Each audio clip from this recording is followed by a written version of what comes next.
ప్రభుత్వ పాఠశాలలను తగ్గిస్తామని సీఎం రేవంత్ చేసిన వ్యాఖ్యలను రాజ్యసభ ఎంపీ ఆర్ కృష్ణయ్య తప్పుపట్టారు. రాష్ట్రంలో 27,000 ప్రభుత్వ పాఠశాలలుంటే వాటిని 4,000కు తగ్గిస్తామని సీఎం చేసిన వ్యాఖ్యలను వెంటనే ఉపసంహరించుకోవాలని ఆయన డిమాండ్ చేశారు. ప్రభుత్వ పాఠశాలల మూసివేత పేద, దళిత, గిరిజన విద్యార్థుల విద్యా హక్కులకు విఘాతం కలిగిస్తుందన్నారు. రాష్ట్రంలో విద్యారంగాన్ని నిర్లక్ష్యం చేస్తూ ఫీజు రియంబర్స్మెంట్, స్కాలర్షిప్ బకాయిలు చెల్లించకపోవడంతో పాటు ఉపాధ్యాయ పోస్టులను భర్తీ చేయకుండా ప్రభుత్వం నిర్లక్ష్యంగా వ్యవహరిస్తోందని విమర్శించారు.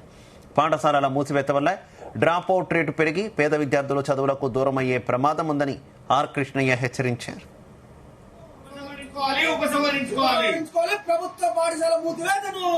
ముఖ్యమంత్రి గారు ఢిల్లీలో ప్రధానమంత్రిని కలిసి నీతి ఆయోగ్ సభలో మాట్లాడారు.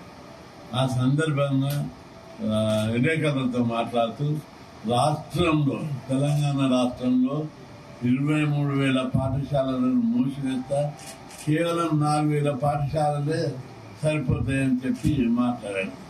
దీన్ని ఎవరు కూడా, పార్టీలు కానీ, నాయకులు కానీ, లీడర్లు కానీ ఎవరు నిజంగా ఆయన నోటితో అన్నాడా, ఏ పద్ధతిలో అన్నాడు, ఎందుకు అన్నాడు, ఏ సందర్భంగా అన్నాడు, ఇది ఎవరు కూడా, ఏ నాయకుడు, ఏ మనిషి కూడా ఇట్లా సందర్భం లేకుండా అనాలోచితంగా 23,000 పాఠశాలలు రద్దు చేయడం అంటే మజాక మాటనా ఏంటిది?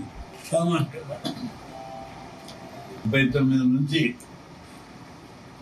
ప్రభుత్వ పాఠశాలల సంఖ్య పెంచాలని, ప్రతి గ్రామంలో హై స్కూల్ పెట్టాలి, మాధ్యమిక పాఠశాలలు పెట్టాలి అని చెప్పి అనేక పోరాటాలు చేశాం. టి అంజయ్య, విజయభాస్కర్ రెడ్డి, చెన్నారెడ్డి, ఎన్టీ రామారావు, నారా చంద్రబాబు నాయుడు పీరియడ్లో 1,000 హాస్టళ్లు ఓపెన్ చేయడం జరిగింది. అది చదివి పేద వర్గాలకు, ఎస్సీ, ఎస్టీ, బీసీలకు వాళ్ళ ఇంటి దగ్గరికి స్కూల్ తీసుకుపోయారు. దాంతో ప్రతి ఒక్కరు చదువుకొని చైతన్యం పొందుతున్నారు.